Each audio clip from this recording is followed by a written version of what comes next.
When Season 12 first launched a couple of weeks back, I posted these two videos on screen now and they did exceptionally well. So today I've done the exact same thing again, but I put a little bit of twist on it and doing the best ranked legends in Apex Legends Season 12. Hey, how's it going? Oh, I hope we're all having a fantastic day and welcome back to the channel.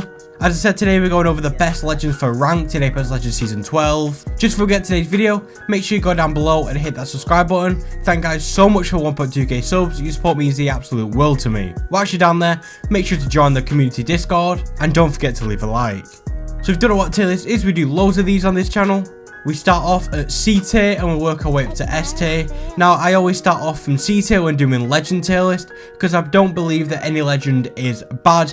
Every legend is exceptionally well, but some legends are just better than others. Now, I always hear people say that their legend is the best if they're played in the right hands, but every single legend is the best in the game if they are in the right hands. So this will just be based on the actual character and their kit, not who's playing them. So you might be exceptionally well as Mirage, but we all know that Mirage isn't the best legend to be playing in ranked. Don't forget that this video also has chapters, so if you go down below you can skip to what tier, you can see where your legend is in, so you don't have to sit around and wait throughout the whole video. So starting off in C tier, we have Mirage, Bangalore and Say.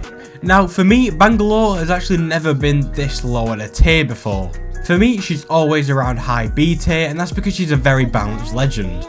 Yet this is still the case, but this season she's practically unplayable just because there's so many legends now in the Apex games, and a lot of the new ones are just better than her. She's a very good legend to be playing, but with the new introduction of people like Maggie, you've even got some older legends such as like an Horizon. She's just outplayable now. She's very easy to counter. Her kit isn't too good. The only good thing really is her smokes. Her passive is meh and her ult is meh. So for me, she's down in C tier. Now C for me just isn't the best legend to be playing. Now, if you've watched this video on screen now, if you're trying to rank up on the solo grind, Say is a great legend to be playing, and that's just because his kit counts towards assists. So he is a legend that can rank up very, very quickly, but in terms of his whole kit, he isn't the best legend to be playing. If you're solo queuing, if you're going for the assist, trying to get max KP, trying to get max RP every single game, then Say is a legend you want to be playing. But if you're putting up a Say against a Wraith, Say's just not going to win. His tactical is very easy to avoid, and his ultimate is practically just a Bloodhound scan, but as an ultimate, so it takes much longer to get it. When he was first released, he was absolutely insane, but obviously he was nerfed down, and now he's just not the best. Mirage is just Mirage. Unfortunately, for me,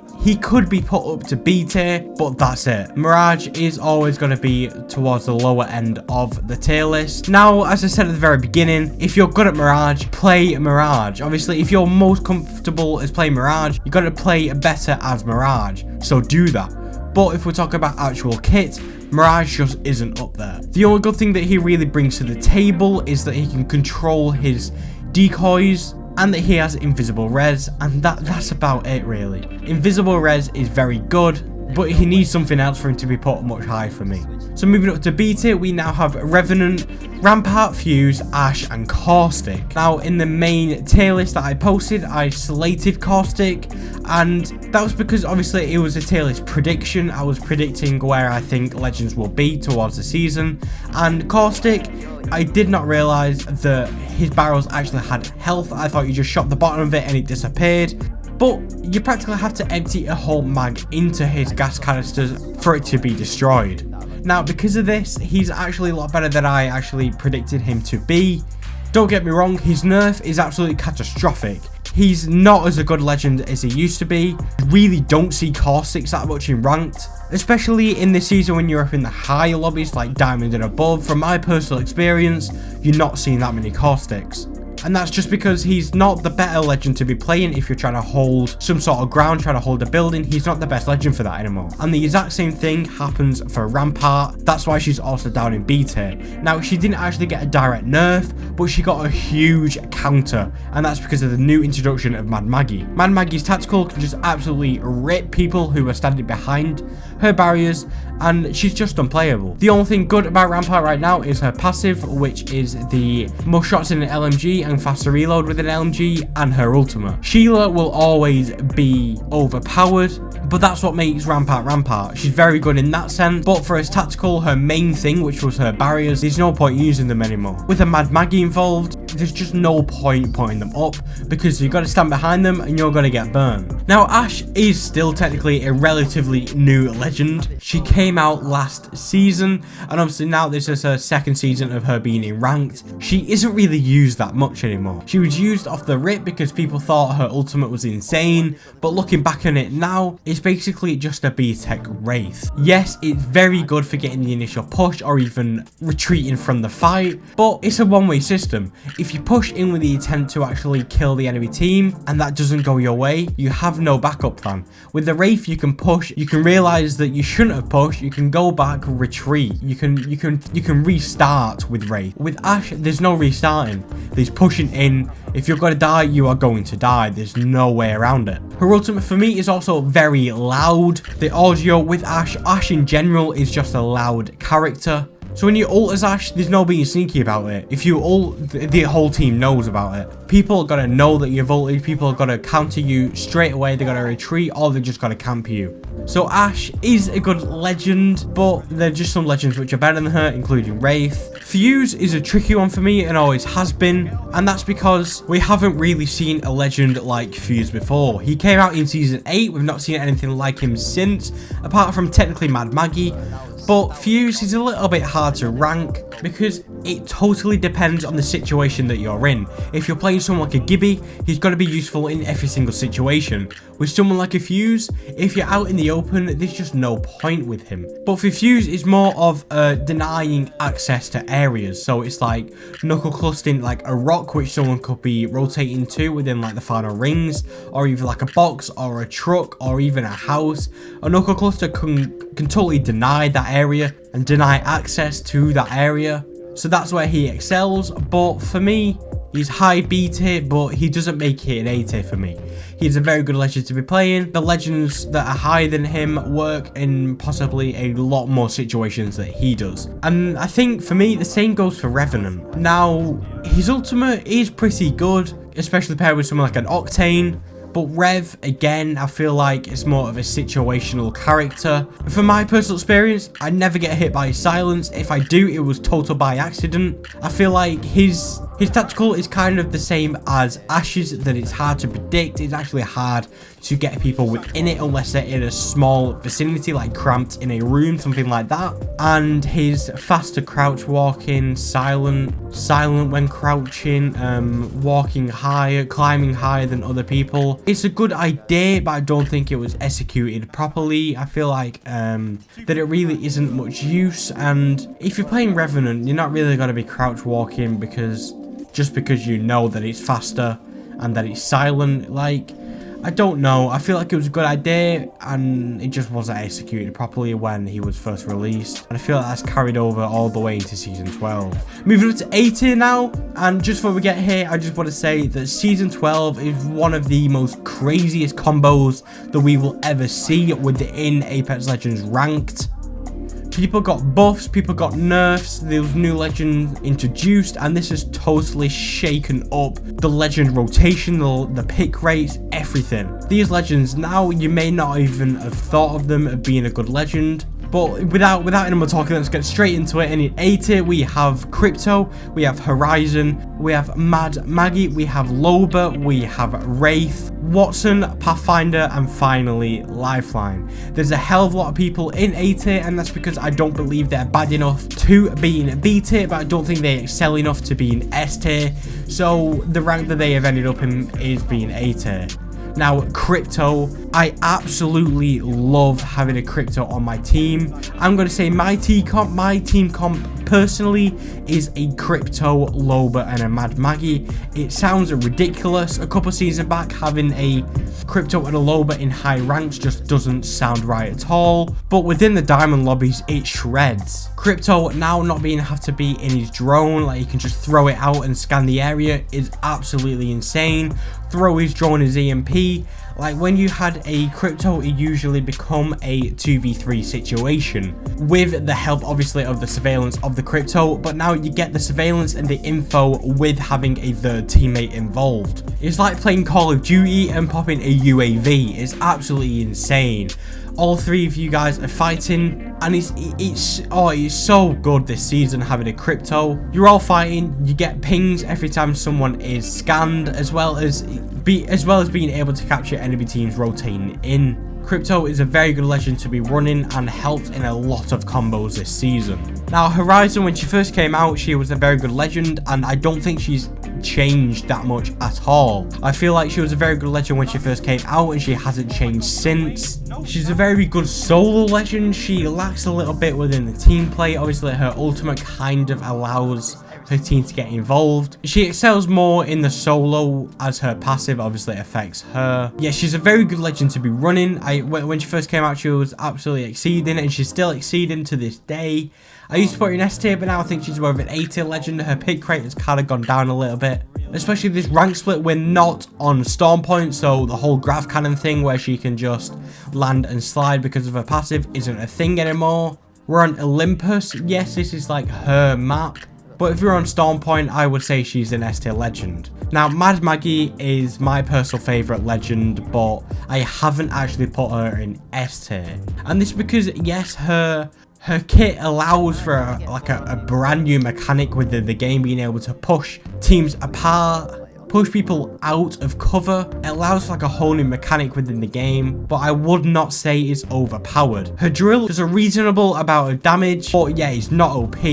It's more of a case of splitting the team up, pushing it out of cover. What I actually like to do is put my drill on the cover, which I think people will go to. So when your team actually focus that person, they go to the cover and they get burned. She's a very good person. She's kind of like Fuse in the sense that she has like a area of denial. She denies access to certain areas of the map, and she absolutely exceeds, but I would not say she's OP at all.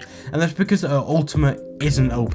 Her whole kit, I think, is very well balanced. You may disagree, and that's fine, but even me, as a Mad Maggie main at the moment, she's a very good legend to be picking, and she puts up a really good fight within the higher ranks too. Now Loba, she's always been like a high B, low A for me, but I have come to the conclusion that she is a much better legend than I initially thought. The whole Crypto and Loba combo is really good for if you're downed. The Crypto can pick up your banner with his drone and respawn instantly. As soon as you drop, you have a Loba ult to get everything back. She's a very good legend in the sense of gaining loot which you may not have throughout your looting within the earlier of the game. She's a very good legend for getting people back into the fight very quickly.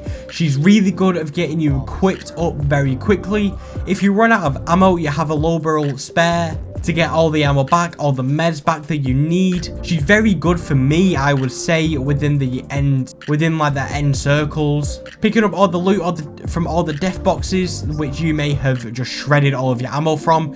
She's a very good legend that you don't realize you need her, but once you have her, she's absolutely amazing for the team. Next up is Wraith, and as I said before, she's kind of a better Ashe. Her portal is a two-way. She can see people when she's in a tactical, and I would say her passive is a little bit meh. Getting caught out saying, oh, someone's watching me, watch out, grenade, there's a sniper. That doesn't really help, I don't think, but I think just her ultimate and tactical alone really help within ranked. She can get out of fights very quickly. She can kind of just scan the area, go in with her tactical.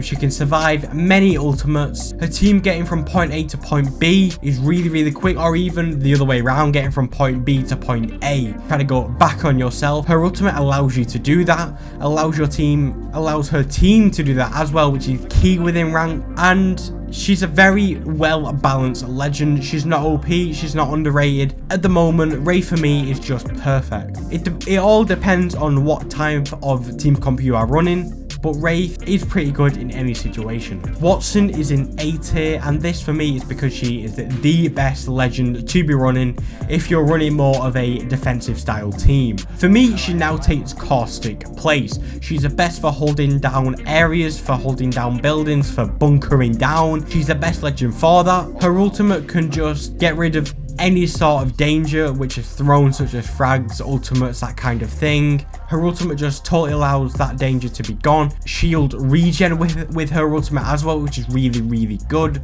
Offenses may not be the most OP thing in the game, they may be more of the weaker side, but if you're trying to bunker down, she is the best legend for this now in Apex Legends Season 12. Pathfinder is Pathfinder. For me, I think he's always going to be good. His grapple is just insane. It allows him to get up at height, allows him to get a lot of speed as well, allows him to ramp up a lot of momentum. His ultimate is also class, the zipline, getting you and your team from point A to point B. Again, the same as like the Wraith, you can kind of push your team and realize, wait a second, we shouldn't really push. You can turn around and go back.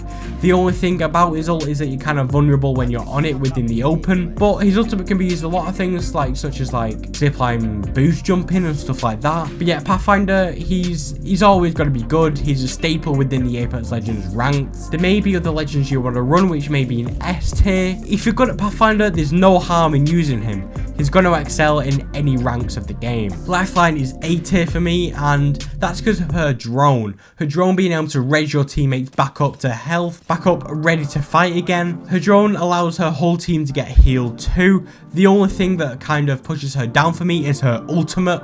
Her ultimate really isn't that good. It's really strong after 1 or 2 uses, but after the 1 or 2 uses, it's practically just useless. Your team has already got everything that they need. It may give you 2 syringes, 2 cells. It might give you a helmet, but that's it. After 1 or 2 uses, her ultimate mainly just becomes like portable cover, really. But Lifeline's great for the team. She's not really good that solo, but she's good for helping her team get back up to full health, getting them back in the fight as quickly as possible. But yeah, that's what puts Lifeline in A tier for me. Now we are finally at S tier. Thank you guys so much for watching all the way to this tier. If you're enjoying the video so far, make sure you go down below and leave a like. But yeah, S tier is here now, and these are the best legends to be using in Apex Legends Ranked. These legends all work if you are a solo or a team player. If you're solo queuing or working as a team, these legends are going to be the best for you. So in S tier, we have Bloodhound, Octane, Gibraltar, and finally Valkyrie. Valkyrie, she kind of came out of nowhere and she's excelled in ranked. Being able to have a portable jump tower is absolutely immaculate. It's really great for rotations. Not only that, her passive, you can even jump off a jump tower if you want. Her passive, you can just fly around and just scan people who are nearby. She's a really good recon legend, a really good rotation and movement legend. She's really good for her team and for herself. She's a solid legend to be running. Octane, for me, if you saw this video on screen now, you'd know that for me, he is the best at movement legend within the game, and that's because his ultimate allows him and his team, most importantly, to use movement tech. You guys are allowed to go on his jump pad and do like tap strafe, go into bunny hops, that kind of thing, and this is very rare within Apex. Using someone else's ability for your advantage, like to go tap strafing or to go straight into a bunny hop, is very rare. He allows your team to do this exceptionally well. His passive obviously allowing him to get natural regen of health, tactical to run faster, and his ultimate to get him from one place to the other. The double jump is actually really helpful too. But yeah, if you're running solo, I would say Octane is a legend for you because he works for himself and his team, and his pick rate is actually going up. Bloodhound, as I kind of compared him to Say, he's just a better Say. His tactical, his scan is a Say ultimate, obviously, but it just comes back much quicker, and that's the reason why he's really good. He can track players where they've been, he can predict where they're going. His ultimate gets an FOV boost, he gets a speed boost, he also gets the highlighted enemies. He's just a really good legend to be playing solo and works for his team too. That's the main thing if you're trying to rank up, is that you want to be playing someone who's good for themselves and for the team. You're not just trying to rank up, you're trying to help your team too. Finally, we have Gibby. Yes, he's not as good as he used to be because of the introduction to Maggie, but I've said this before and I'll try and explain it to you guys again. He hasn't had a nerf, and that's why he's still in S tier. Yes, people think, oh, Gibraltar is dead, he's not going to be usable, he's not going to be playable at all because of Mad Maggie, and that just isn't the case. He's as good this season as he was last season before Maggie, and and that's because he's not had a direct nerf to himself. It's not like his dome disappears much quicker, or his dome actually has a health bar and can be destroyed. It's that Mad Maggie can counter, and Maggie and Crypto are the only two legends that can counter him. And they are two very specific legends for this, so you shouldn't really have to worry about playing Gibby. Maggie, yes, technically counters it, but it is very easy to avoid. So Gibby, he's as good this season as he was last season. He's a solid pick if you're trying to rank up yourself or just trying to help your team. That's gonna call it today's video, guys. Thank you guys so much for watching to the end of the video. If you did enjoy it, make sure you go down below and hit that like button if you found this video helpful and or entertaining. Don't forget, whilst you're also down there, to hit that subscribe button to be entered into the next subscriber shout out. Thank you guys so much for support recently. We've just recently hit 1.2k subs, and that's absolutely mind-blowing. Thank you guys so much. Your support means the absolute world to me. Don't forget to join the community Discord in the description too. But yeah, as always, it's been my pleasure, and until next time, keep dominating, legends.